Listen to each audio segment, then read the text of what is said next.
ஊர்ல இருக்க கடைசிரப்ப எல்லாம் ஏன் வேலைக்கு வந்து ஏன் உசுர வாங்குறீங்கடா? என்னடா விஷயம் தெரியுமாடா? இந்த லாஸ்ட் மினிட் வரைக்கும் பண்ணாதீங்க. இந்த வாரத்தோட வெள்ளிக்கிழமை வரைக்கும் உட்காந்து பார்த்தா ரொம்ப டிலே ஆகுது. இந்த வாரம் லேட் ஆயிடுச்சு. நெக்ஸ்ட் வீக் நான் மண்டே ஃபைனல் அப்லோட் காட்டுறேன். அடுத்த வாரம் எபிசோட் மண்டே டியூஸ்டே வெனஸ்டே 3 நாள் நான் இல்லப்பா. இல்லையா? சரி நான் வந்த வரைக்கும் காட்டுங்க. சரி பார்த்தி சார். யார்ட்டையும் சொல்லாது நான் இல்லைன்ட்டு. சரி சார். Okay okay. ரொம்ப குஷியோ? பார்த்தேண்ணா, இந்த டிசைன் மட்டும் கொஞ்சம் ஃபைனலைஸ் பண்ணி கொடுங்கண்ணா. அவர் மண்டே வேணும்னு சொன்னாரு சார். மண்டே சார் தான் 3 நாள் லீவ் வச்சேன். லீவா? அப்போ சரி. ஐயோ என்கிட்ட சொல்லிட்டாரு. ஏன் டைம் ஒர்க் அவுட் ஆச்சுடா. போடா போடா. அக்கா திரையாடல் மட்டும் கொஞ்சம் முடிச்சு கொடுக்க.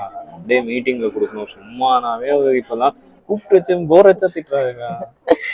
விக்கி நீ ஃப்ரீயா விடுறா. அவரே 3 நாள் லீவுடா. யார்கிட்டயும் சொல்லிடாதடா.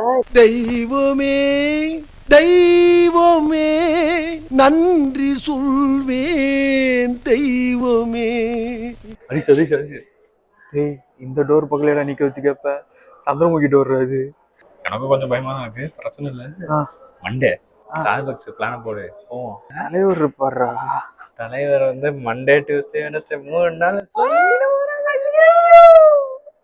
இவன் பாடிய துதியை கவனிக்கிறா?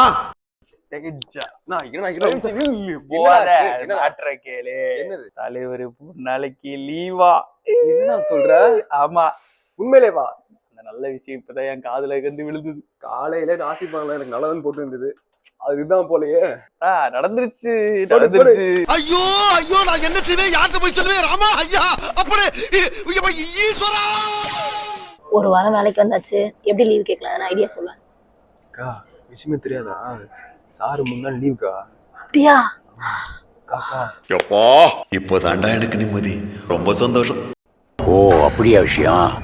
இவ்வளோ பெண்டிங் வச்சுட்டு எப்பப்பா முடிக்க போறீங்க? கிறிஸ்மஸ் நியூ இயர்க்குள்ள எனக்கு மண்டே 1 மணி மீட்டிங்ல எல்லாமே என் டேபிளுக்கு வந்தாங்க.